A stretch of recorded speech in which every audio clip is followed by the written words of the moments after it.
Order then. And can we get a quick roll call, Diane? Oh. Commissioner Ward? Here. Commissioner Wong? Here. Commissioner Mackey? Kevin is not going to make it. Couldn't make it. Yeah. Commissioner Mangoulin? Here. Commissioner Baylor? Here.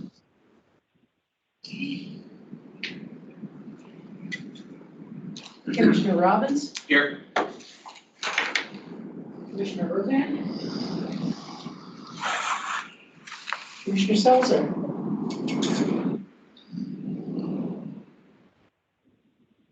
And Commissioner Johnson? Here.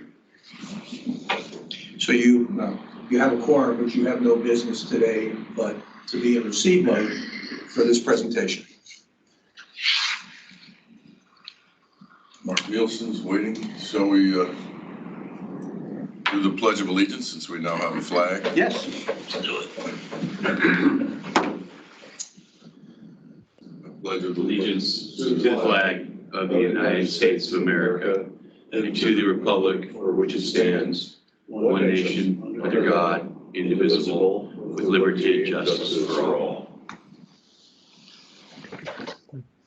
Who's going to do the safety minute this time? I will do the safety minute. It'll be the pretty standard safety minute for this briefing. We're not worried about washing away with all the rain. That's a good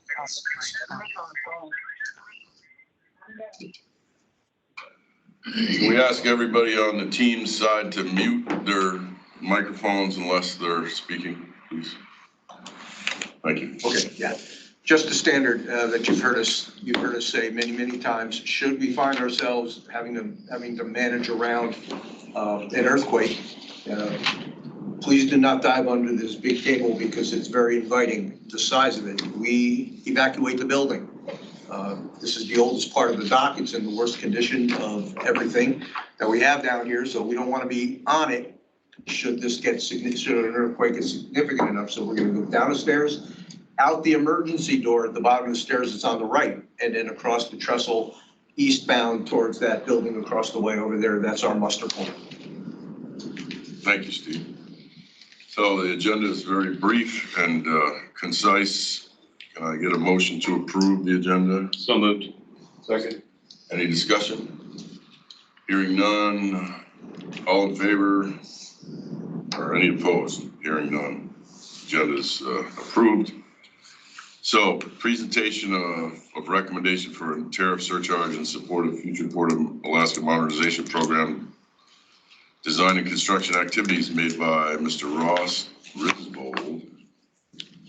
Are you ready, sir? That would be me. Yes. Can I make a request of the folks that were here present in the room? I'm the guy that does translates all of the recordings of these meetings into the minutes that you see, and I'll be doing it again this time. What I have found out, though, is if you are in the room, because I sent out the meeting invite, everybody who speaks comes to me in the transcript as me. So, Oh, really? yeah, if you're online and you're speaking, it identifies you by who you are. But when you're here present in a room, I'm the only one doing all the talking. So if you could kind of That's actually remind to really identify. true, though. Yeah. Well, yeah. I move to support that. No, that was not a voting item. I thought that's the way it was supposed to be. You did all the talking. Yeah. No, I just ask you to please Identify ourselves Thank you. before we. Yeah, and by the way, my name's Garrett. I know your name's not Steve, though. Yeah, when you say stuff nobody wants to hear, just use his name. Well, Mr. Risbold, you have the floor. Assume you're the CFO for the muni now. Mr. Ward, thanks a lot for inviting me over here to present this. Steve did on your behalf. And Ross, you may need to speak up a little bit. sure. My name is Ross Risvold.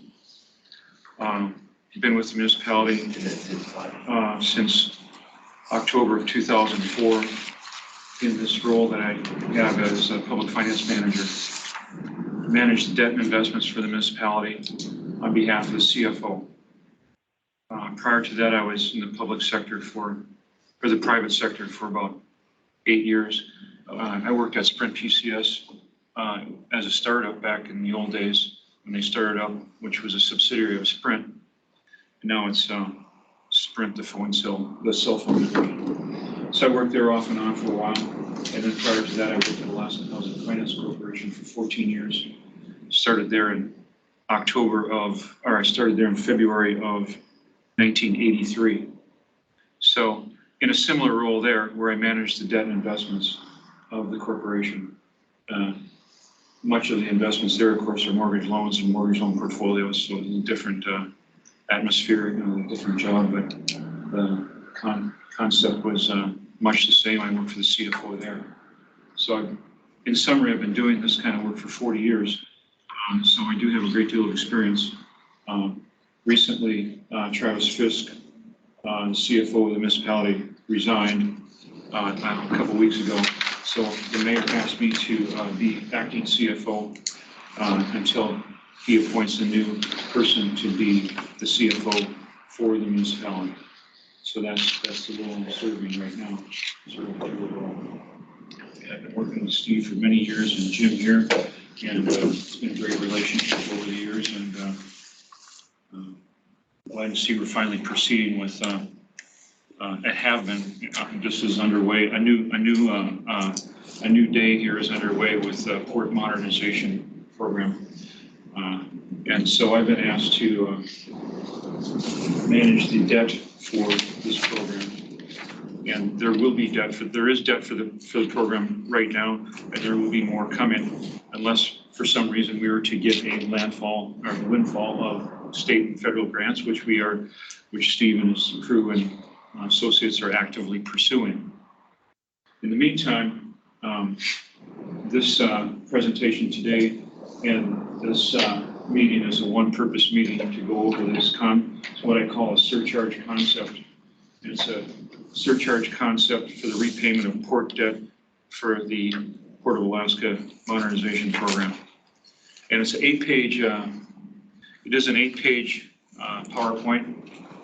And if it's all right with you folks, I'll go through the 8 pages. It's pretty quick. I can do it pretty quick, and then we'll come back and take all the questions that Afterwards, that'd be great. Come back from you folks, because there will be questions, and it might be just easier since it's only 8 pages. Go through it. Each page will be fresh in everybody's mind then, and so.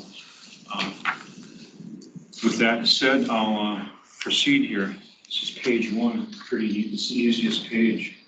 It gets harder after this. So, again, this is called. Ross, pardon me for a second. Yes, sir. Dylan from Madison has just asked if the presentation can be shared with the group. Are they not seeing this? Where's Jim? He left us. Jim's part premature. I don't think we probably didn't share the screen, so let me. That's what we need to do. Let me get that. Somebody else said it didn't come out. It wasn't sent out. Yeah, it's been sent out to everybody, and it's also On the website now. been posted on the public hearing website where the announcement was posted. Here you go. Yep. I'll click on that. See that once more. Please. Okay, now that screen right there. Yep. Now you're sharing. All right, now I can put this back. Hey, Steve, this is Lev. It was not sent out to the attendees online, so it may have been shared with the Port Commission, but I haven't received it, and I'm not sure who else from the users has received it as well. Okay, then we will make sure that we get a copy out to you post the meeting. Do you want to? Oh, okay. I don't need to. Thank you. Give him the keyboard. Okay, he needs the keyboard. Oh, yeah. I don't know if that shares it away or not. I don't think it is. Is it? No, No. nothing will be in the Not way of the usually. screen. Whoop, let me make that go away. Okay, you're back. Thank you. Thanks, Steve. So today we're going to talk about what we call the surcharge concept. Are we to hear about it? To start out here, this is sort of a overview of the cost of the PAMP. It's PAMP, of course, as you know, is divided into phases. This tells you that what each phase is going to cost and a forecasted completion date. As we all know, the PCT is about to be completed if it hasn't already been formally completed. And I think it's been updated to maybe next month as a formal completion date. That costs $228 million. We split phase 2 into 2 parts. Part A is the administration building and the north end stabilization step 1. Each of those 2, the building is approximately $11 million. The north end stabilization step 1 is $132 million. So the total is $143 million for phase 2A. Phase 2B is what we call cargo docks replacement. It's the reconstruction of the cargo terminal, estimated to be completed in the year 2032, and its forecasted cost is $1.1 billion. So the total cost of phase 2, parts A and B, is $1.2 billion. There's phase 3, 4, and 5 that are future, that are, in the future, and they're respectively $184 million, $134 million, and $59 million. The total cost estimated today is $1.8 billion.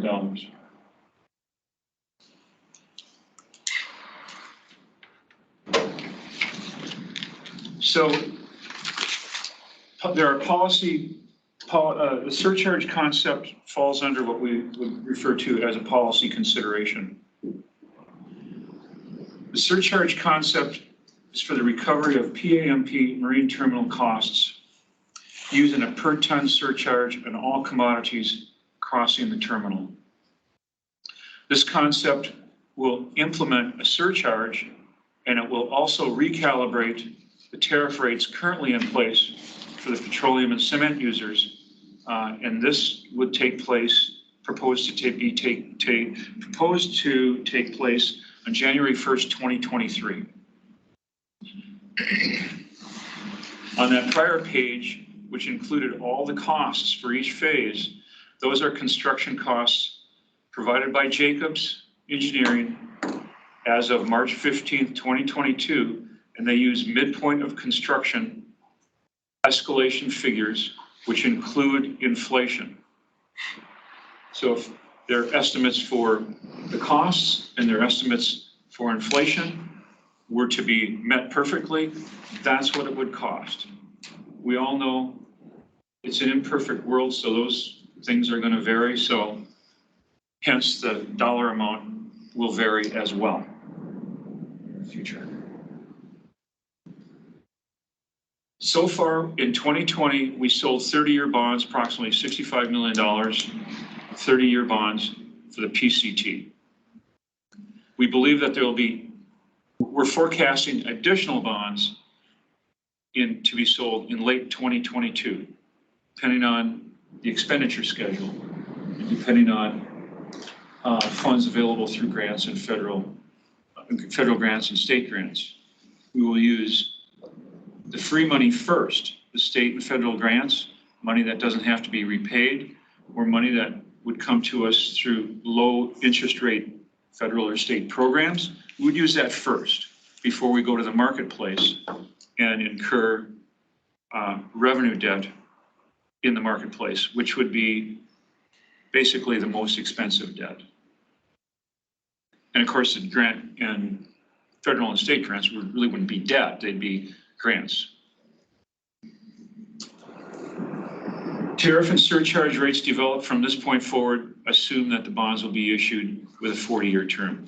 Typically, on transactions like this, we try to sell the debt over the useful life of the project.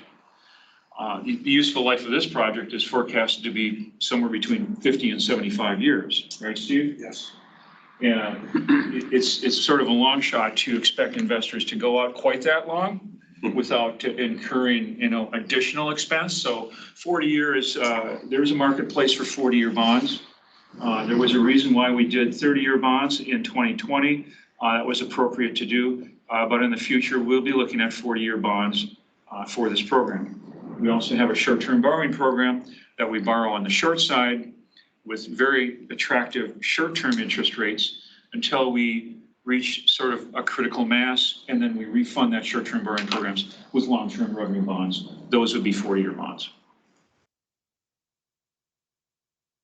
Tariff and surcharge rates will be evaluated annually, as they are already, to reflect actual debt incurred, along with any other things that the court staff may need to evaluate in that annual activity.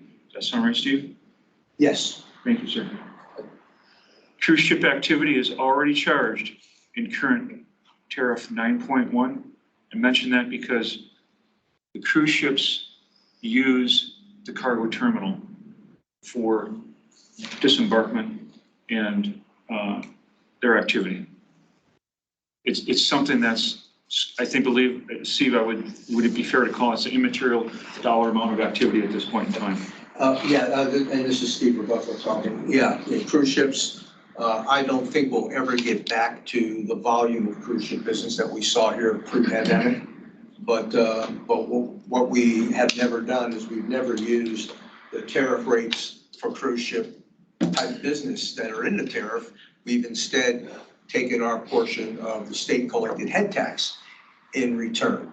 But what Cheryl and I are going to sit down and before we meet with again on August the 10th, we're going to have something a little more concrete to suggest to you for not just cruise ships, but what we're going to call non-cargo activity, which is cruise ships, military vessels that come and for port calls and the like, who really conduct no commerce here, but use the dock. I mean, if they're using the cargo docks, they have a responsibility to help cover the cost of this. We owe that to the current users, and it's only fair. But what we need to do is come up with what the criteria is going to be for assessing that charge and give you that to think about. And if you got a better way, we're happy to hear. But we're not quite sure what it is yet.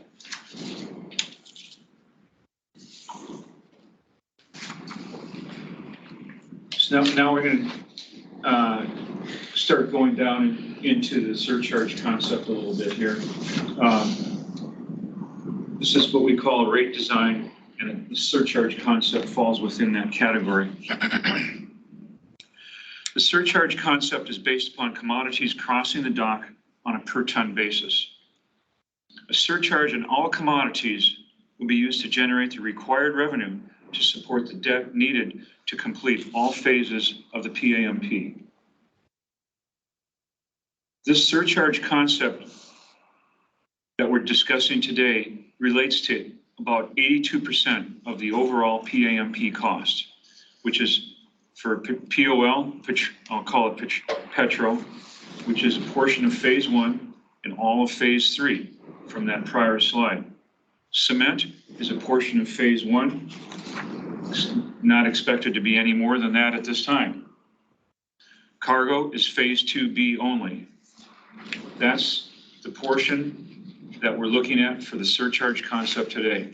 The remaining cost that benefits all users, that will be assigned to all users, includes those other 3 categories on that prior slide, which is the administration building, the north end stabilization, which is divided into two phases, step 1 in phase 2A and step 2 in phase 4, and then finally the demolition of terminal 3, which is phase 5. That the portion of the PAMP, this portion benefits all of the port users, and the existing tariff will be adjusted and be applied to all port users to generate the required revenue to support the debt needed to complete the phases identified below. We're on to page 5, we're almost done.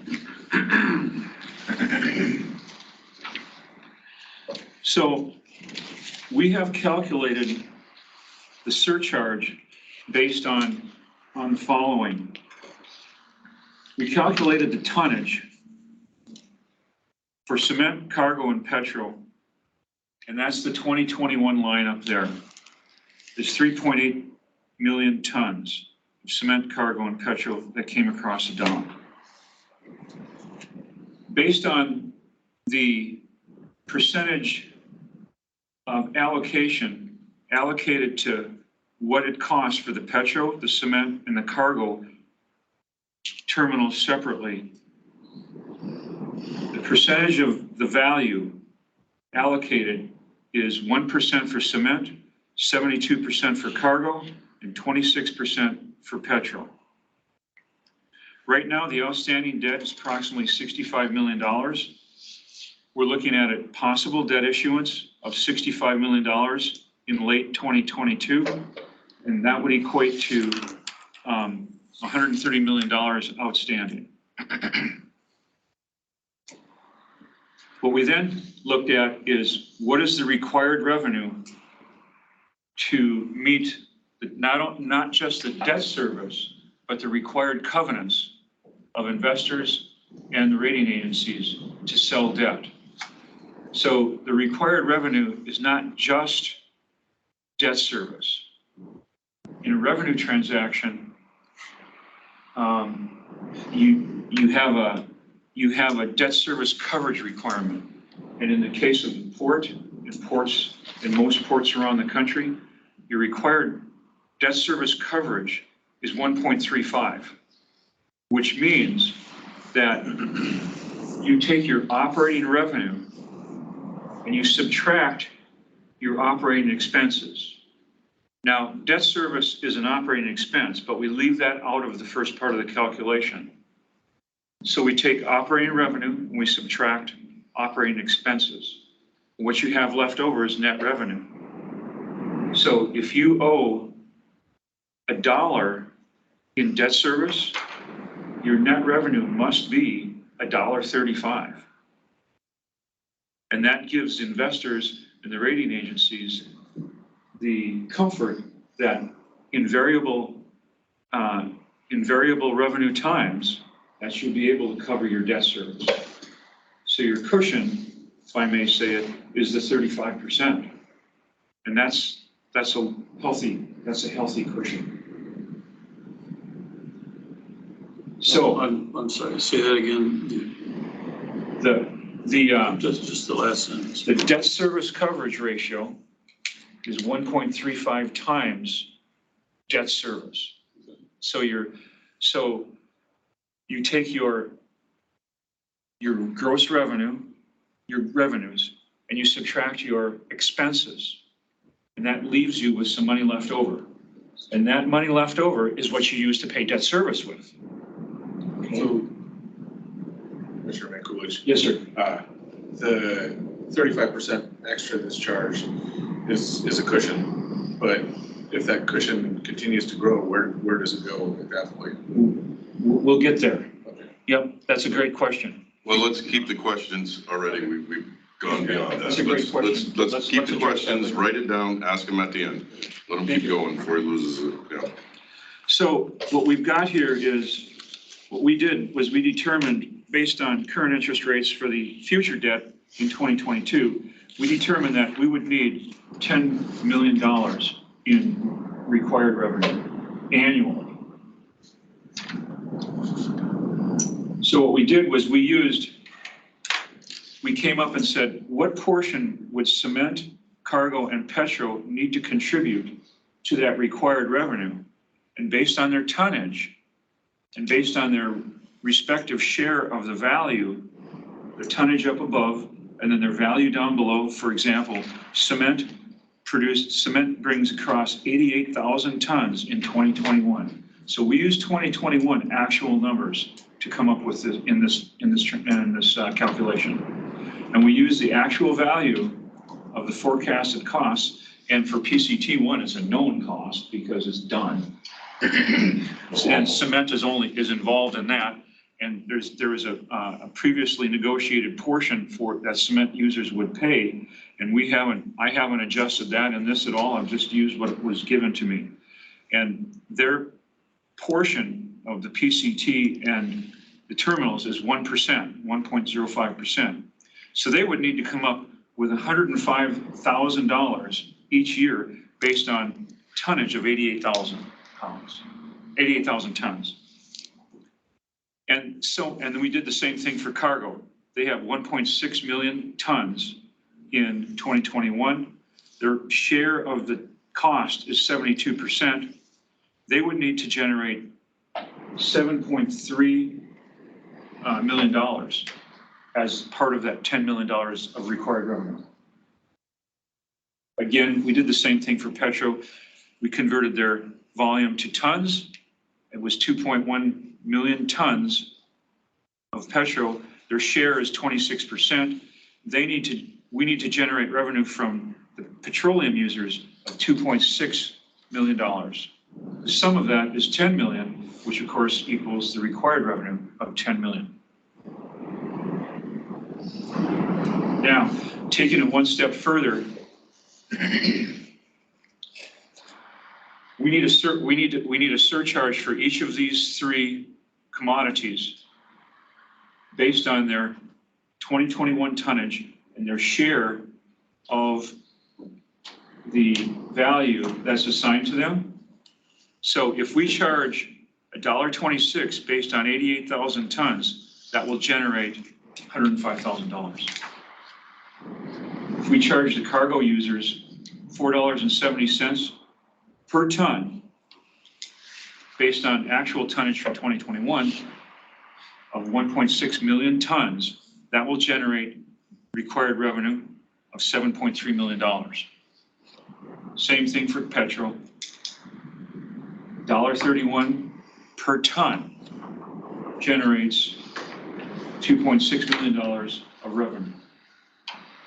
Now we know that the tonnage will vary over time, and that's why down at the bottom here we have a couple of notes.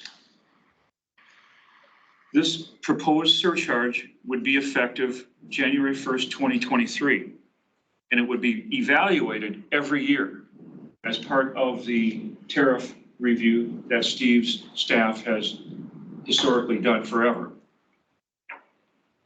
The required revenue, the additional debt in 2022, and the surcharge per ton are forecasts. Well, let me say this: the additional debt in 2022 is a forecast, and so is the required revenue based on that forecast and actual debt service for the 2020 bonds. And this per ton surcharge, I'm not sure that probably should have been a forecast, but that's my calculation of what we're proposing to charge right now today to be effective January 1st, 2023. And that's what I actually propose that we charge based on those forecasts of required revenue and the additional debt in 2022. This surcharge includes 5% variance factor, which is based on tonnage. So we know the tonnage is going to vary. It may go up, may go down. In the case it goes down a little bit, that 5% variance factor is added in to these three numbers. So if we go to page 6,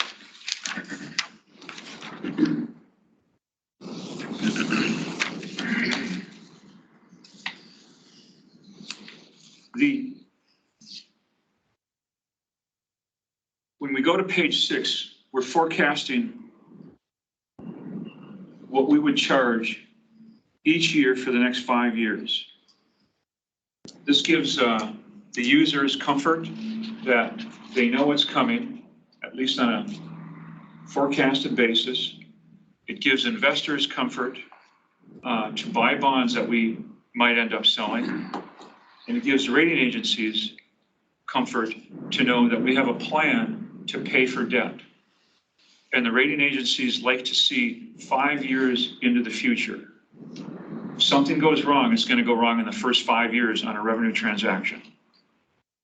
If you make it through 5 years, you're in pretty good shape. You know, you've demonstrated you've demonstrated that you're financially prudent in the way you're managing the revenue and expenses for the port, and that's the best case situation. Like I said, 5 years is what they like to see going forward. Now, what we're suggesting here is the $1.26, the $4.70, and the $1.31. We're suggesting that that's the per ton surcharge starting on January 1st, 2023. And we would mark up and redraft the tariff so that it reflects that, as well as the next 4 years.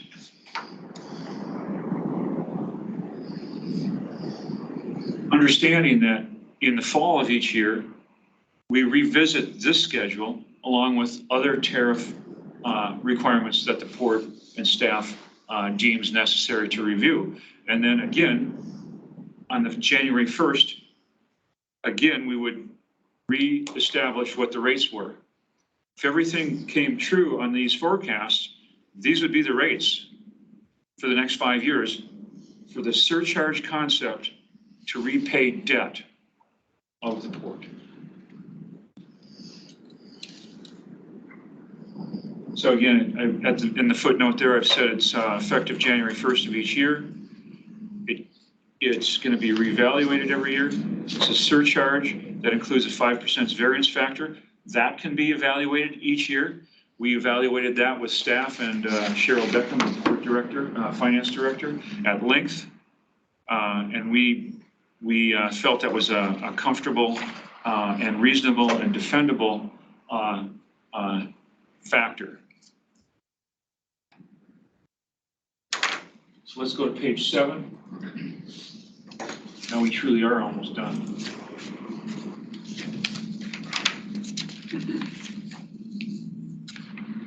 So we're skipping page 7. I skipped a page, my Yeah, you apologies. want. Yes. Page 7, there we go. So this is the surcharge concept, which is part of the rate design for the port. This is the implementation schedule.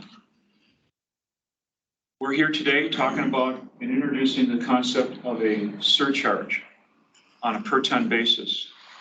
Subsequent to today, we would redraft tariff 9.1. Steve's group would do what they've done in the past, probably rename it 10.0. We would then post a notice to the Port Commission for the regular meeting, which is already scheduled for August 10th, I believe. The Port Commission would hold that meeting on August 10th. We've made our recommendations to the commission here today. We continue to have deliberations with you folks as needed.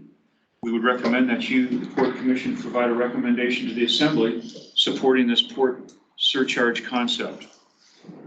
Should that be the case, the Assembly would probably hold a public work session regarding the surcharge so that they can have a work session regarding this item.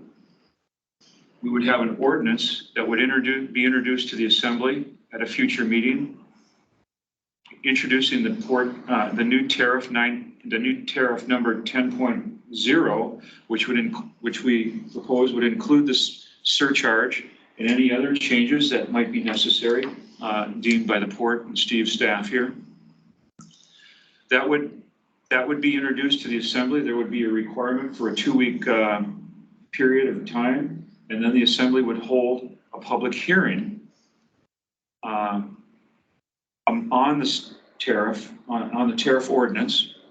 And we would, encourage, of course, the Assembly to pass that surcharge, or that new tariff, I believe. And then were they to do that, the surcharge would become effective on January 1st, 2023. That would be the case every year going forward, to reevaluate the surcharge concept, the dollar amount of the surcharge, and any other things that Steve and his staff deem necessary with the commissioners as well. Now I'll go to page 10.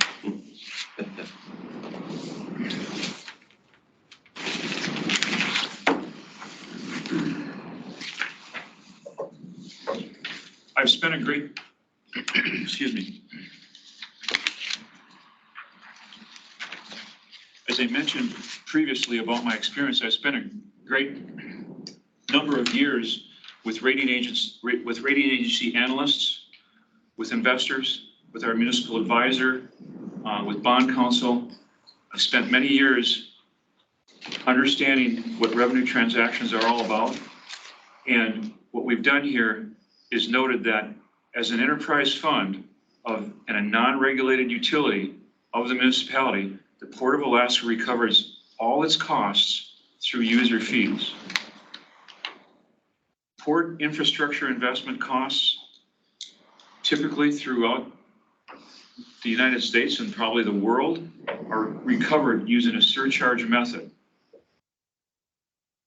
The surcharge concept of assigning a surcharge to a specific commodity like petroleum, cement, and cargo coming across the docks is the policy recommendation of the municipality to the Port Commission. The surcharge concept, particularly the uniform surcharge for cargo terminal users, has been vetted and reviewed by the municipality's bond council, special port council, municipal advisors, and two independent advisors serving in a contract mode to the port. And this vetting is consistent with the municipality's prior practice to support usage pricing and operations, not just with the port, but also with municipal light and power, electric utility that the municipality formerly owned and sold in 2020, I believe. The amount of the surcharge would be reviewed annually. This surcharge concept, based on all the vetting we've done and all the experience for all the professionals that we've contacted here, including special port counsel with K&L Gates, bond counsel with K&L Gates, those folks are special port counsel and bond counsel to the ports in the Pacific Northwest. This is a fair, transparent, and equitable and defendable concept. What we give to the investors is a lien on the revenues of the port. We do not give them a lien on assets of the port. We get a lien on the revenues. So if in a worst case situation, we didn't have funds to pay debt service, which is accommodated with the 1.35 debt service coverage ratio that we talk about, they come in and have a lien on the revenues. They don't come in and take over the port. That doesn't happen in a revenue transaction for the most part. They have a lien on the revenues. That was one thing I wanted to make clear along the way here. But that's our policy recommendation for the Port Commission to support not only the existing debt of the port, but also future debt of the port. And there will be future debt. So I welcome any questions from you commissioners and Steve and others. Thank you, Ross. That was informative presentation. We'll have quite a bit to digest.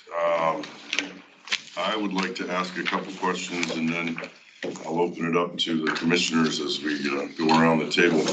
I want to make sure and remind the audience, the public, this is a commission meeting. There'll be an opportunity for public comment. There will not be opportunity for public questions. If you don't follow Robert's Rules of Order and the procedure, you'll be muted. So with that said, Ross, has the total cost been adjusted for inflation? And you said you have it in there in page 2, I think. Escalation. figures which include inflation. Okay, that question is answered. Yes, Tara? sir. Right here. Yeah, I saw it. Tariff and surcharge rates will be adjusted annually. That's said several times in the presentation. Will be evaluated annually. Will they be adjusted? As necessary. As necessary, because it never says that. So it might be worth including because, you know, when you're trying to project for the future, budget for the future. Page 5, projected surcharge 2023. How do these tonnage numbers, these annual required revenue numbers compare to what the current users are paying now? Is there a percentage increase that you have that you can share with us, or? So Steve, would you comment on the petroleum and cement tariff that's in place now? Yeah, that's what's in place now. Sure, this is Steve Buffo. I'm going to try and answer your mind. Let me know if I'm hitting what it is you're asking for. The tariff rates as they are set today in tariff 9.1 are sufficiently covering the expenses of the port for not only, port operations, but also for the associated debt service with the PCT that was applied to cement petroleum. So we have no concerns. And recall you've been through 2 years of reviews with Parish Blessing, where we've taken a look at those rates, and the recommendation was to leave them alone. And the commission agreed to leave them alone, and that's what we passed on to the assembly.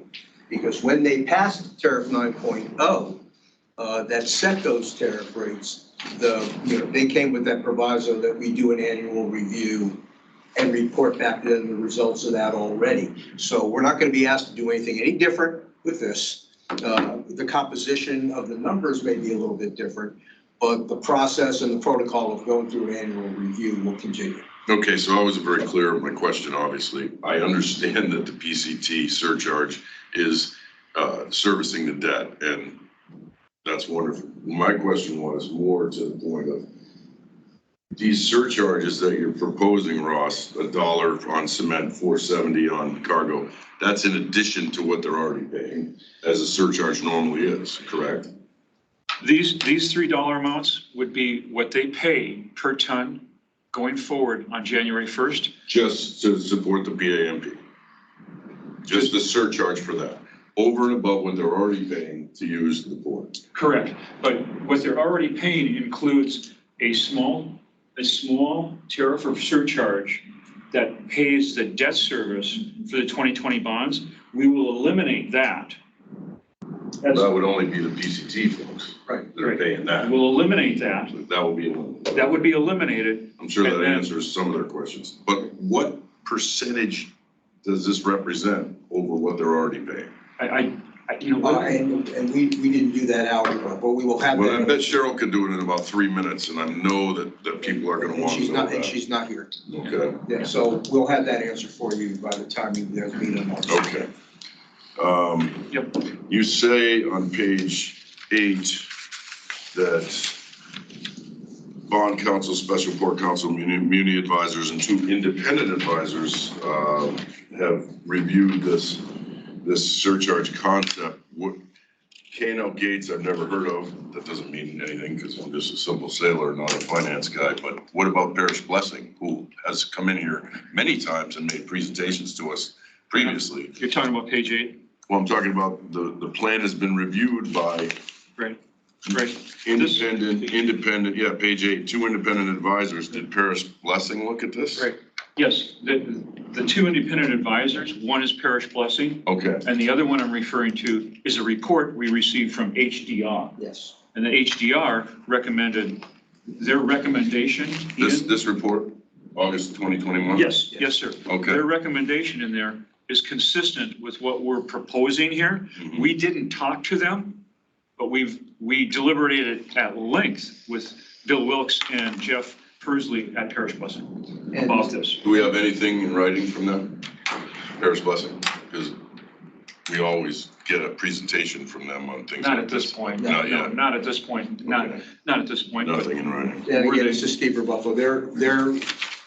They were involved in this because they operate the model that the court uses to do all its tariff rate structure setting.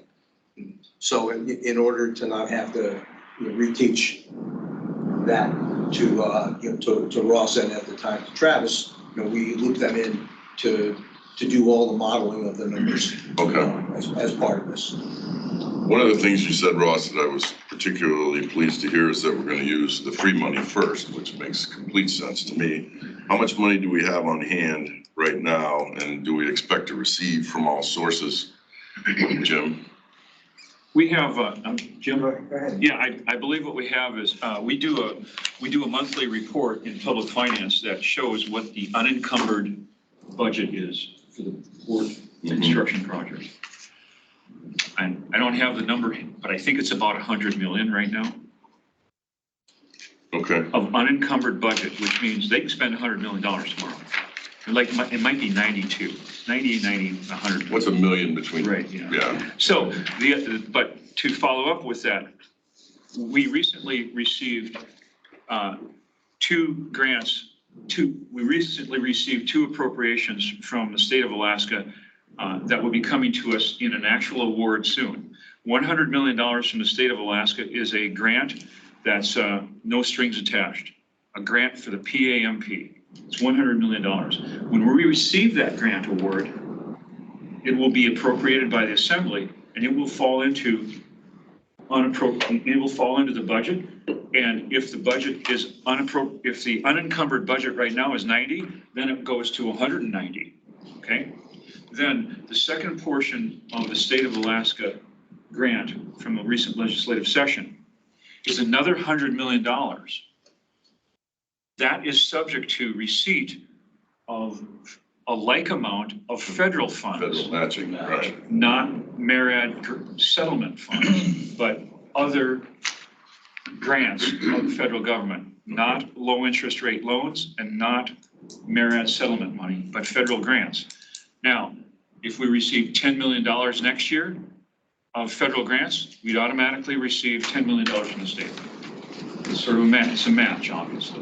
The following year, if we receive 90 million from the federal government, we get another 90 million from the state. There's $300 million. Now, we have a reasonable expectation and are very comfortable with the fact that we will be able to receive $100 million over time in federal grants, which will earn us the other $100 million from the From the state. legislature. Correct. And again, there's another legislative session next year too. And again, this is Steve Buffalo, just to clarify, the 100 million that is set aside for matching has a 5-year life. It has 5-year life? Okay. Okay, so for 5 years, we need to be able to successfully raise $100 million over the course of 5 years from federal grant applications, and it'll get matched by 100 million from the state. Yeah, thanks for pointing that out, Steve. And I still, and I believe we have a reasonable expectation that we can earn or receive $20 million a year for 5 years from the federal government. There's a variety of programs. If we're able to continue to be lucky with the grant programs. So the annual required revenue on page 5, as I read this, is $10 million. But the problem that I have, Ross, is that I don't know what I know what the port makes right now in net revenue. And it's nowhere near that. That's why we surcharges. Yeah, right. So I'd like to see, a comparison, and I know that the users probably would as well. The last question before I turn it over to another commissioner would be, have Toad and Madsen agreed as the cargo users to this concept, or are they learning about it today like we are? We purposely held this discussion and this PowerPoint until today. We've been working on it for quite some time, and we felt that it was appropriate to let the commission know first. However, in conjunction with this meeting, everybody's there. Yeah. So everybody, it's not something that I want to tell anybody. I don't want to tell the guy that lives down on 3rd and C Street first before I tell you guys, and vice versa. I mean, so let's tell everybody all at once, and that's where we go. This is, we have to have something to repay the debt.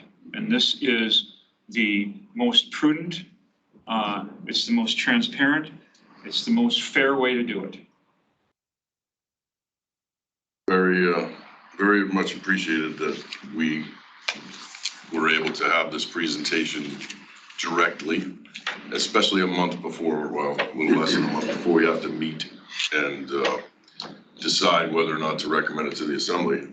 I appreciate your candor answering the questions. Well, we wanted to have, Steve suggested a special meeting, so that gives you folks time to go back and forth, and we can continue to have more discussion about this and drill into it further as necessary. I'm sure there's other commissioners that would like to ask questions. Garrett? I have none right now. I think Rob did a very fine job of presenting the process that we've got to think through. So I don't have anything right now. You're the finance guy. Aves? This is Aves Thompson. On page 5, slide 5, we talk about the cement surcharge, for example, in the first group there.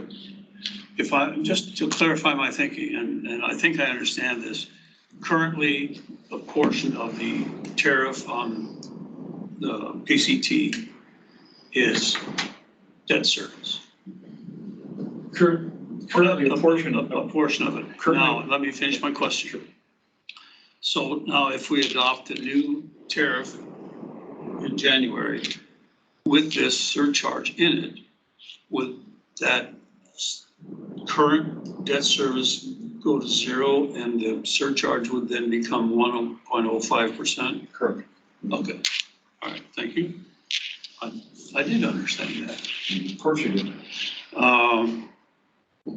You talked about the debt service coverage of 1.35%.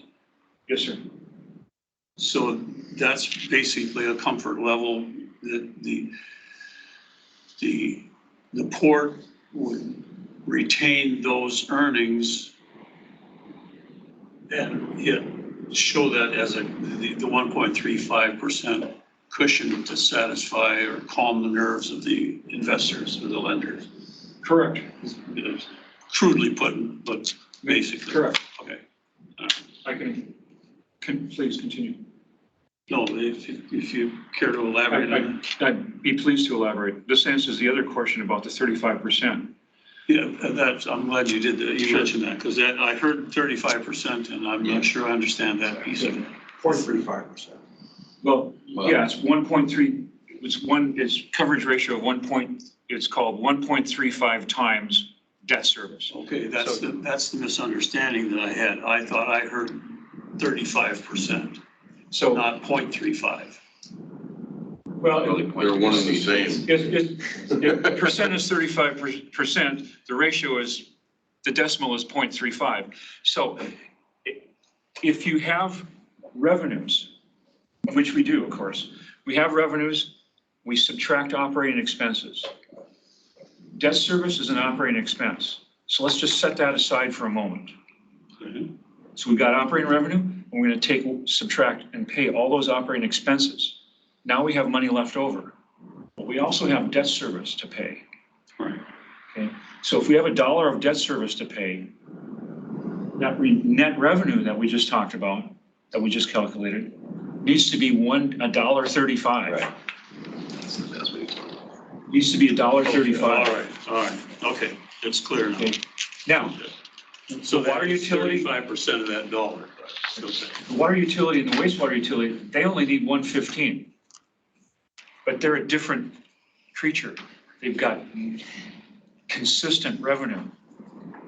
Could We we need- invite them to our table? Well, they're only earning 115, but now the 35% is dedicated, will be set aside and dedicated to the reconstruction of the port in 50 to 75 years. So anything over what's used for the debt service every year will be set aside and restricted only for the purpose of debt service that year or in next year. But at 135, if we keep meeting that debt service coverage ratio of 135, we have a material amount of money set aside. And that will be set Spelled out aside. in the ordinance, it'll be spelled out in the ordinance. Yes, So sir. it can't be grabbed for the general fund or Correct. anything else. No, Excellent. cannot. Excellent. So Well, that will be our, That will be building a replacement fund. correct. So if that continues to be the case, we'll set that money aside, and once we reach a critical amount or amount that makes it economical to put in a separate investment fund, we will call it the Port Reconstruction Investment Fund. And that money will sit in there and it'll become invested for the purpose of rebuilding the port in 50 to 75 years. It's something in hindsight that they probably should have done in 1955 or whenever it was that they built this port. Now, that 61. just wasn't there at that time. It was a different age. So had they done that, we wouldn't be having this meeting here today. Now, in 75 years, if we do this, we might have enough to rebuild the port or get a great start on it. They won't have to borrow $1.8 billion in future value numbers, whatever that number might be. So that money is dedicated to the port. It'll only be used for debt service. All of that revenue will be used for debt service, and anything that is set aside on that 35%, that will be restricted for, well, debt service if it's needed. And reconstructing the port in the future.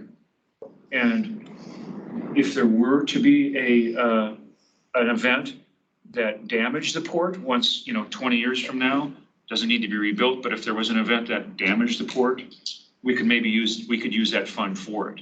And you don't have to go out and borrow. A ship could hit the port, or there's a seismic event or something, well, not your ship. Mr. Chairman, I have one more question. Absolutely. This is Aves again.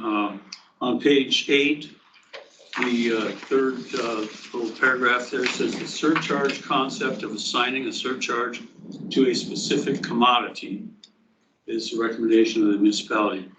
My question would be, is this common practice across port management?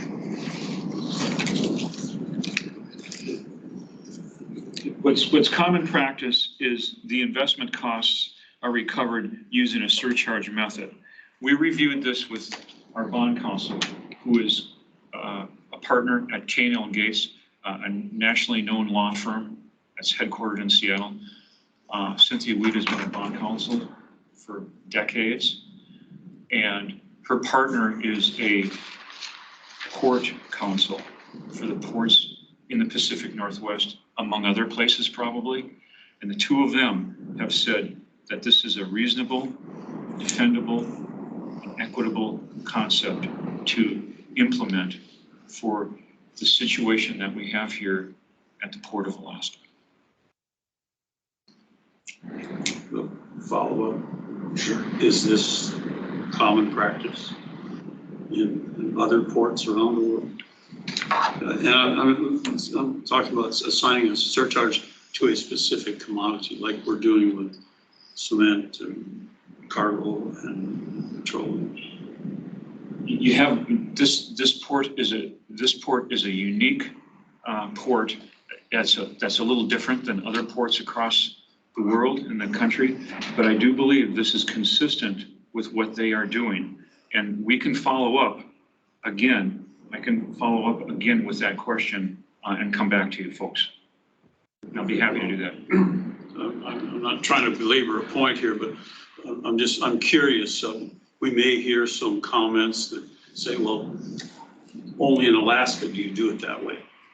Or how come nobody else does it that way? And that's, I guess I would like to be able to answer that question. If it's a common practice to do this, well then that's fine. Sure.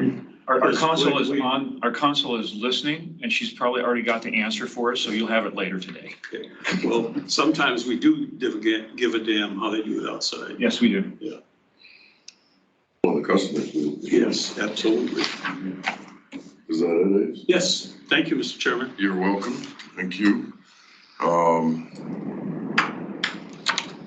Chris? Commissioner Mankulich? So the question was asked, but I didn't either understand the answer or hear the answer, but the cement petroleum, the current surcharges are going away. This is what they're gonna pay, the $1.26 and $1.31. Yep. Like that would be the new. Yes, sir. So for cargo as well, whatever they're paying currently goes away, and it's $4.70? And it's a steep rebuckle. They're not paying anything currently. Okay. So, Towards the PAMP, but the current fees that they are paying currently are still and they'll stay in will force. stay enforced, and then the $4.70 would be in addition to Yes. whatever they pay. Correct. That's it. Okay. Mike Robbins? So I just, first of all, I just want to say that, thank you, Ross. I'm not a port guy, so it's very easy to understand this presentation. So I want to say thanks for that. And I just wanted to ask if you could re-explain to me the mechanism for adjustment. So I understand that there's going to be $300 million estimated. We think is going to come in to support the PAM, right? We talked about 100 million grant that we've got. We're talking in the free bank. money. Correct, free money. So 100 million in the bank, 100 million we got free and clear from the state, and then we have 100 million match based on federal funds. And how will that be folded into the equation on the tariffs every year? Can you explain that to me again? Sure. Most of the, correct me if I'm wrong, Steve, but much of the funds that we're receiving are well, Steve, the funds that we're receiving from state and federal grants, most of them are not dedicated to a certain phase. Not necessarily. Yes, sir. please. Not necessarily, sure. Let me take a run at it. Sure, take a quick run at it. And I will keep as much of the peripheral information out of it as I possibly can. What we do annually now, and what we will do in this instance here is, as part of the determination as to whether or not the rates should be adjusted, could be adjusted, must be adjusted, will be based on what we see as the free money contribution to what we assumed going in was nothing but debt. So we will take those dollars and put it against that which we know we will need in the foreseeable future. Apply that as the credit, look at what the reduced debt amount will be, then look at the rates and see if the rates are more than what is necessary to cover that or not enough to even cover that. And that will be the annual review and the annual recommendation that I'm going to assume it's parish blessing. I'm going to pin the rose on and do this first, that they'll bring to the commission to pass on to the assembly. Working in concert with that, though, was Ross's point about the fact that, and I know that Paul Mallard has brought this up several times in the past, if we leave it alone and bank the difference that isn't necessary, that helps build the war chest for down the road. So are we better off just leaving it alone so that in 25 years, 30 years, our successors don't have to sit around and have this conversation about a surcharge because we've banked enough dollars to pick up and continue major reconstruction efforts down here if they're ever needed. Yeah. But all that becomes part of the conversation that we do annually. But we make sure that the certainty of those dollars we know we're going to get are factored into the mathematics for how much the surcharge rate needs to be. So just to clarify then, Mike Robbins, Commissioner Robbins, so just to clarify then, Steve, you've already factored in that you're going to receive this 300 million into this current tariff ask. Because that's not what you, okay. Well, you I don't think we have yet. Okay. No, that's We've started working on this, before the legislature adjourned and we had that thing, we had that award. Now, if when we receive those funds, the first grant from $100 million, Sure. if that, like I mentioned, that will go into the budget and that's unencumbered. That money can be used for anything. Some of the federal money sometimes has to be used. For a tariff study, and they say the current rates are $3 per ton, and to pay for this would require $29 per ton for coke and gas. Paul, You can mute that guy. Shouldn't be talking. Paul, mute your phone, please. So when we receive the state funds, that'll go into the budget. Sure. And it'll be unencumbered budget. We can use it for anything in. Including operations or No, whatever? no. Just construction? No operations, Okay, we're talking about capital improvement here. And what the port staff needs to let contract, and the purchasing department needs to let contracts is budget. Unencumbered budget. As long as they've got unencumbered budget of $100, $200 million, we don't need to sell bonds. So that's the use of free money first. Right. Goes into the budget. Everything goes into the budget bucket. Mm-hmm. And when you've got, and that's why I do a report every month and see how much unencumbered budget we have. And then I have an expenditure schedule that shows what the port is going to spend in the next quarter, in the next 8 quarters. We go out 8, 10 years or eight quarters, maybe 12 quarters and see what they're going to spend. If we run out of unencumbered budget, then we have to, and we don't have another grant that's imminent, then we would have to sell bonds. And, So we sell bonds as a last resort.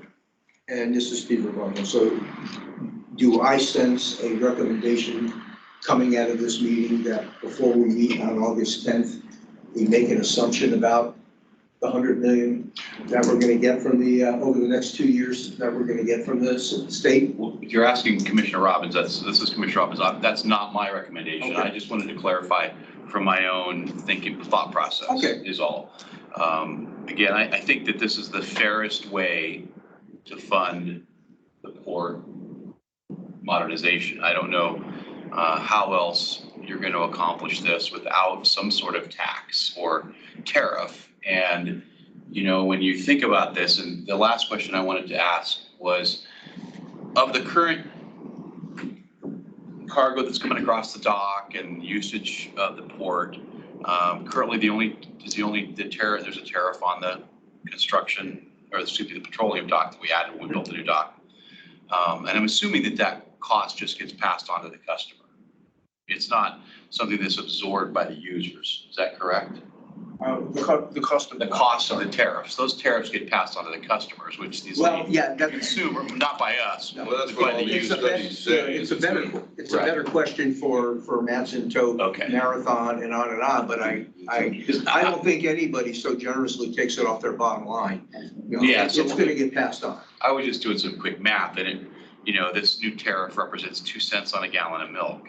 I mean, it's a small thing, but the consumer, if we don't do this modernization, Won't see that. there won't be any milk, or potentially could be no milk. And so, it represents $20 on a car, extra cost. I mean, these are marginal costs, and I support this methodology, so I think that we should, I'm glad that you brought this forward. Even in Alaska, it's marginal costs. Yeah, it's very marginal. I mean, Yeah. I did the math, and it's, To put it in the context of the consumer will understand. correct. And I think that, while we're here to do the port tariffs, ultimately the consumer is the one that's going to pay for it, the taxpayer. Which, by the way, we And go so, on. yeah, of course. And so it's, And Mike, if I may,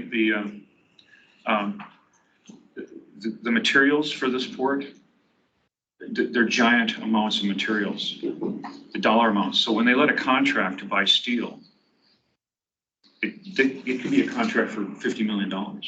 Or more. That unencumbered budget just dropped by $50 million. That's why it's very safe to have this forecasted $65 million in here as a potential debt issuance, because $100 million can disappear with when someone signs a document. Yeah. I think it's. $100 million of budget can become encumbered.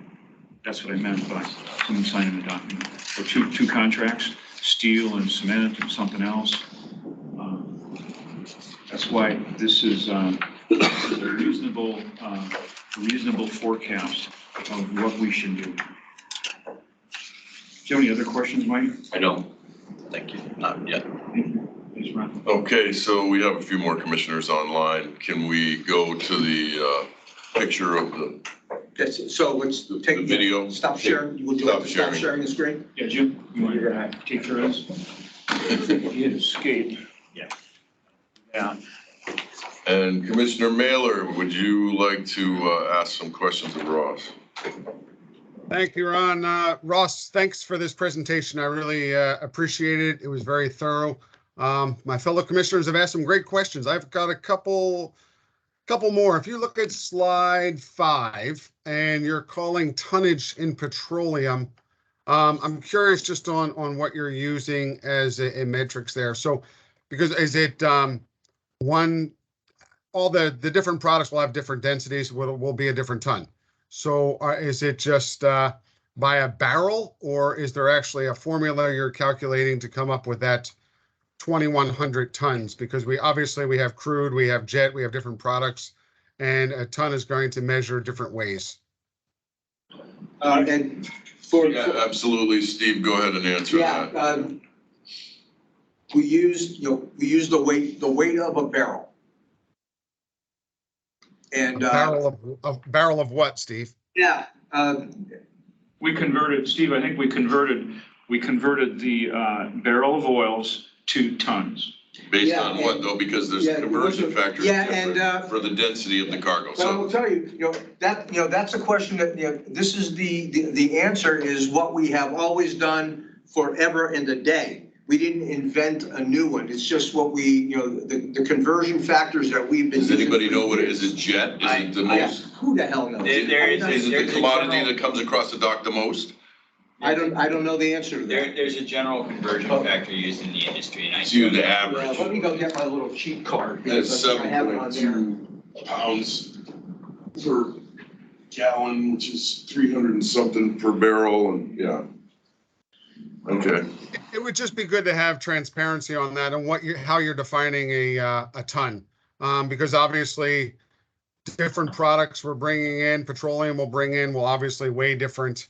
And if there's an understanding, maybe a briefing, a caveat on that, that would be helpful to understand what we're considering. Second question I have is, and you've done a great job and very much appreciate, and Steve mentioning, looking into the future. I feel as a commission, it is our responsibility to make sure we don't hand problems we've inherited to our future commissioners in the state. So inflation, we're looking at over 9% inflation in the country. I understand, the cost of the construction has been adjusted in March, but obviously from March to June, now July, we're looking at inflation we haven't seen in decades. What's the impact in the plan looking forward to inflation? Because, whether we are looking at it today or tomorrow, all the forecasts are considerable, if not a recession, continuing 9, maybe double-digit inflation, which would really, I think, alter some of these numbers since they're based now on March. Thoughts on that? Sure. Thank you for that question. As we mentioned, that Jacobs has used midpoint of construction escalation figures, and in their calculation of future dollar amounts of costs, it includes an inflation factor.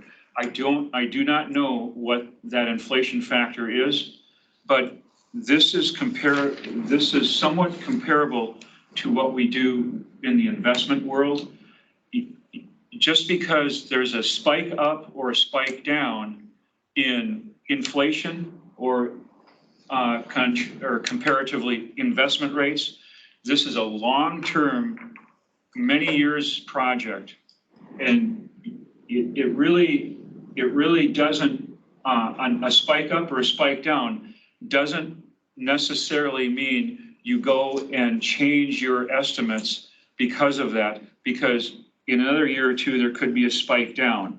Now, that's where the engineering fellows come in and people that make those decisions. Now, I would guess it's unlikely that they're going to change every year based on inflation. Now, at some point in the near future, at some point in time, if inflation stayed at 9%, they obviously would go back and have to change something. But it's what we do in an investment world, and Mr. Wong here knows the same thing. Just because rates are up today and equities might be down, you don't change your investment strategy. So their inflation would be part of their strategy for calculating future prices. And Paul, if I can just add to that, Steve Rebuffo, we get a chance to have this conversation every year because we're going to review this every year. So that opens the door to considering that to a greater degree if those changes have been more dramatic than may have been forecast.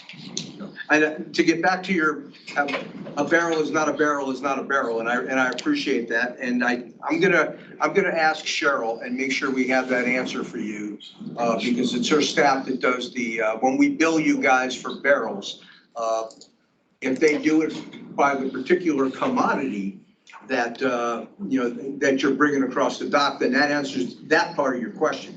But with respect to setting the tariff rate, what was the number used? I'll have to find that out because I know there's, avgas doesn't weigh the same as diesel, doesn't weigh the same as GP. That right? So let me see if I can get you some more fidelity in an answer. So what did we Appreciate that, Steve. Thank you. tell Ross to use to do his math? I think is what we need to. Well, actually, this is the chairman, Captain Ward. It looks like if you look at the tariff, there's a typo or something because it says 42 gallons per barrel at 60 degrees Fahrenheit is 376 pounds. And then it says per barrel of cement. So there's a typo. There's more than a typo in that because that's not even close to what we have as the weight of a barrel. Certainly something that should be looked at. Yeah. Is that all, Paul? That's it, Ron. I appreciate it. Thank you very much. Okay, I think we have one more commissioner online. Scott Seltzer. Scott, yes. Do you have any questions, Scott? Yeah, so first of all, Ross, great presentation. To be honest with you guys, everything I had questions on has been discussed, so appreciate it very much. Yeah, thank you very much. Okay, one more thing before we move to the next agenda item, Ross, is just, I had nothing else to study ahead of time, so I brought the HDR report with me and I was looking through there again, and they had projected it was going to take $29 a ton for cargo to pay for the new dock. How did we get to $4.70 a ton? I've got that same report, but without looking at it here and taking too much time, it could be at some point in time, they're making an assumption on how much debt we had. Maybe it was $500 million of debt, as opposed to what I'm looking at is $130 million of debt. That's probably where that came from. And you expect the debt to be reduced because of free money? Well, first of all, debt outstanding amortizes away as you pay it each year. The forecast of future debt becomes lower with every dollar you receive in free money in a federal grant or a state grant, or perhaps a low interest rate loan, of which there are programs at the federal government. We would go after those as well. So every time you get a dollar there, forecasted debt issuance goes down a little bit. Now, remember, when we set the surcharge within the tariff, these are 40-year bonds. Right now, there's a 30-year bond outstanding. It's got 27 years left. When you sell a 40-year bond, this surcharge will live for 40 years. And it will, and it'll be the same surcharge unless we sell more debt, okay? But it's not gonna vary unless you sell more debt, which is likely to happen. But Well, it might go down if we are lucky enough to get grants that we hadn't planned on, correct? When it's gonna be evaluated and adjusted annually, but it could come down. Correct? the surcharge, the surcharge, the variable is the future debt, okay? So if you just look at what we would need to pay required revenue for the debt outstanding, that doesn't go down until year 30 and the bond issue goes away. Okay, that doesn't change. What the variable is the second line there on page 5, additional debt in 2022. Now, if we don't sell debt, that becomes a 0, but then next year, we might say, well, we still think maybe the following year, it's $65 million. You really need a placeholder dollar amount in this line, because as I mentioned a moment ago, a contract for steel can eat up $100 million pretty quick, of unencumbered budget. And it's unlikely from our experience with the legislature and our discussions with the federal, and our discussions with our lobbyists and our folks that talk to the federal government and the people there that are responsible for earmarks or other things that we can, other grants, that we're not going to get it all at once. Okay, we're not going to get $1.8 billion all at once. We just have to go every year and get what we can, and then if there's a high year, every year it's going to reduce the future debt issuance projection downward. Every year that we get $1 of federal or state grants. Jim, would you like to say something? I was just gonna say, and keep in mind that our costs are not set either. Well, no. If steel prices go up. Certainly not, They're gonna go yeah. up there. So we have lots of variables here. Well, that was my final question, was based on, the original tariff study was based on very low interest rates.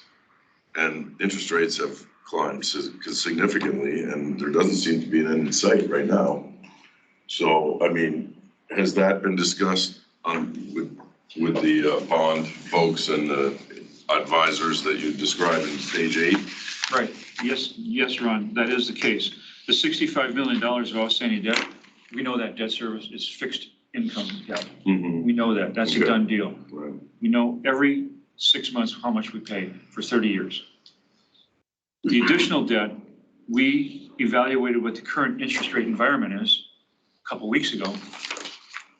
And then we added to it, again, like I commented earlier about a variance factor, we added a little variance because we know that interest rates, well, we have a reasonable expectation that interest rates are going to continue to climb based on the Fed's announcements and forecasts. So there's a reasonable expectation out there that interest rates will continue to increase. So we did factor that into the debt that we assumed for the additional debt of $65 million later this year.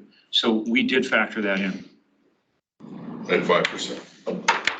That's the variance factor.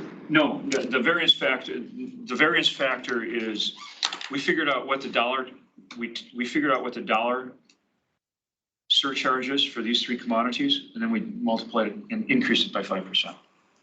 That's what we did. Okay. But the interest rate, that's a different concept. We've factored it in, but I don't see any representation or. It's in the 10 million. Okay. Yep, it's in the 10 million.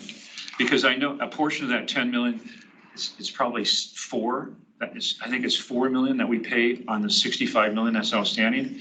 So that 6 million difference of the 10, in that 6 million, we factored in inflation, interest rate increases in the additional money that would be sold that would require that extra 6 million. So we've got the 4 out there now, and we have the 6 that we expect to have to pay, which gives us the $10 million requirement. I see. Mike, did you have something? Me, Commissioner Robbins, I just wanted to ask a follow-up question, Ross. You've been managing the city's finances and doing this for a long time. Is it safe to say that, because I was listening to you talk about the HDR report, and the HDR report, I think, assumed financing all of the cost at one point? I think that's why it's $29. That's why it's $29, right? So it's safe to assume, I think, that it's better to finance this in increments because you have more control over your cost and your destiny and your tariffs, which is what you're proposing here, is we're financing this in pieces as we need it. We're not trying to go to the market and sell $1.8 billion in bonds for a project that is going to take 10 years. We're going to sell it as we need it because of the free money concept. I mean, it's possible that Steve's people are top notch and they could get $300 or $400 million a year in grants if they really work at it, right? Who knows? So maybe we don't have to sell any bonds that year. That's the idea. Right. And I think that's, again, I think it's a great concept. Yeah, They're trying to finance it all at once. That's the concept, and that's the concept that any project, this is a giant project, of course, this is a giant project in anybody's dollar amount across the United States, and that's the way they would do it as well. Yeah, I think it makes a lot of sense. Okay, well, in closing on this particular item, I would just like to say that while I really appreciate the 8 pages and the explanation that you've given, I am not a finance guy. And, you know, it took me a while to digest this when it came across. I've been involved with the modernization project for 23 years, 30 years in the port. And I would like to see something from either these guys or Parish Blessing or something else other than an 8-page, because I can tell you right now, Ross, if you've never been to one of these meetings before, this is a very sedate meeting. Sometimes they get considerably more active than this, and we will try to maintain the decorum. However, there's a lot of folks there on the screen who are going to have very specific questions about this. I don't feel like it represents how you're going to make the income to service the debt. We're only talking about the under 130 outstanding. We need to talk about, you know, the 40 years of debt. And I don't really understand how you get there with this. It sounds good in theory, but there's some, you know, there's a lot more detail in this plan. And previously we've had independent folks, Parish Blessing, come in with graphs and explain, you know, I just feel like I need to hear more. I'm really happy you brought it to us now because we've got to make, your timeline's a little, I don't know, aggressive, I think, but I hope it works. I really do, because nobody wants to see this port finished more than I do, except for maybe Steve.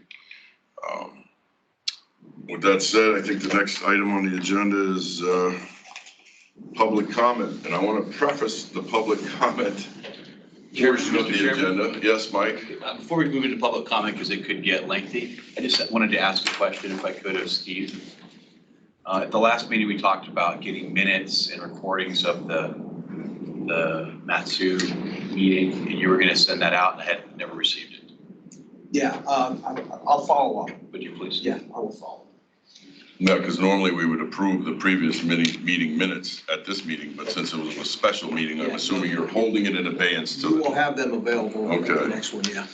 And Mr. Chairman, Steve and I have a couple questions here that, you know, we've gone away with, so that we'll get back to you on those. Okay, no, I appreciate that. Looking forward to that, and hopefully we can get it before the next meeting.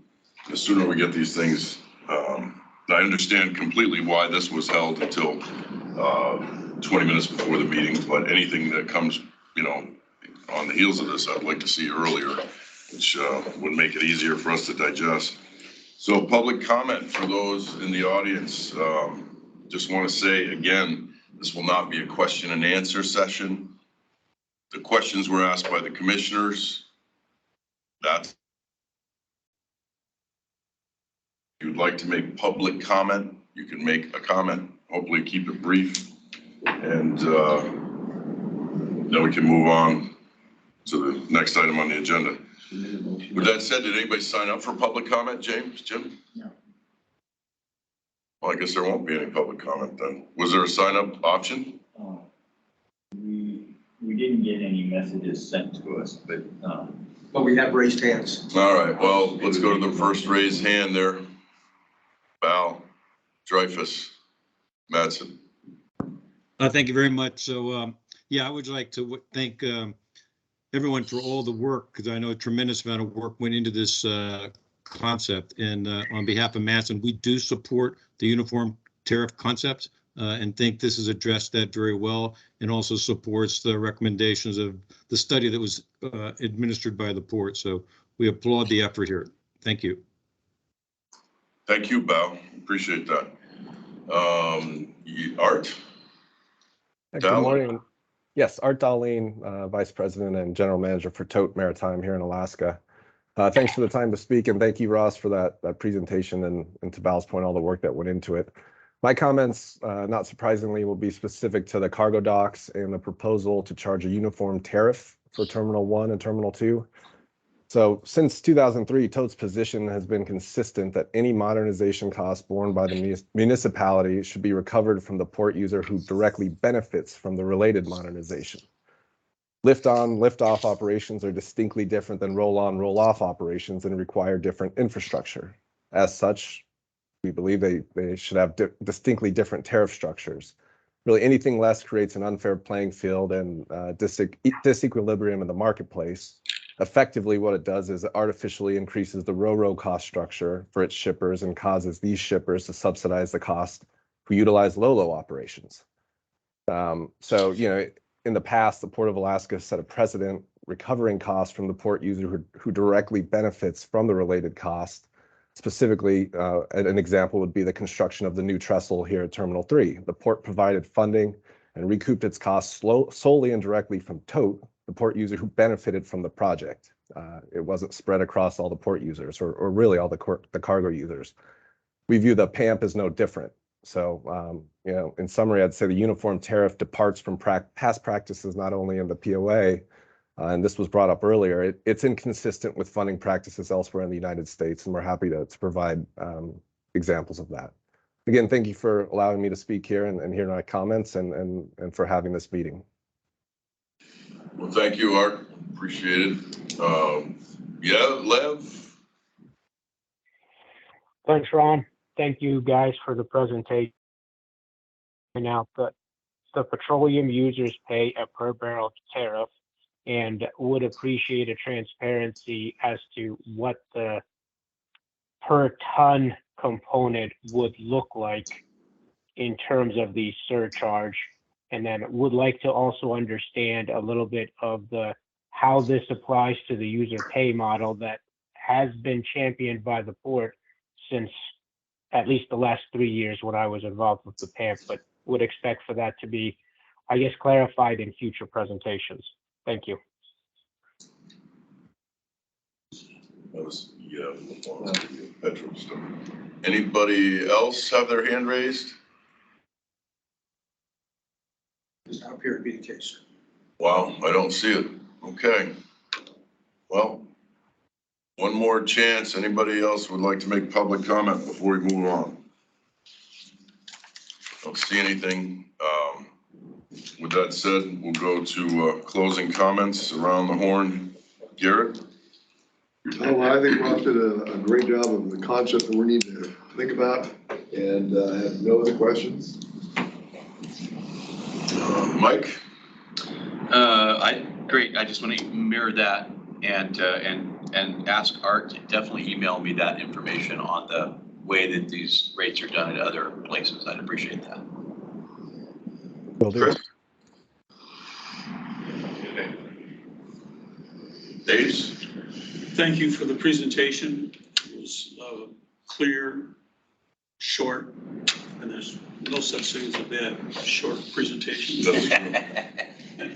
So, but thank you for being here, and look forward to further discussions, and hopefully we can bring this to conclusions and chart our future. Paul? Yeah, everybody, much appreciate on the presentation. I would ask in the future, we get these presentations earlier than 17 minutes before the meeting for us to come up with valuable questions. And I understand that we don't want it out to everybody, but certainly as commissioners, we should get them further in advance to be able to be prepared for these meetings to ask the questions we need to. But in general, appreciate it. Looking forward to the follow-on. Thank you. Scott? Good presentation, like I said before, and great discussion. I don't have anything further. Thank you. Thank you. Well, Ross, I have to mirror everyone's thanks. I do appreciate the presentation. I appreciate your time and effort, and I look forward to seeing what else can be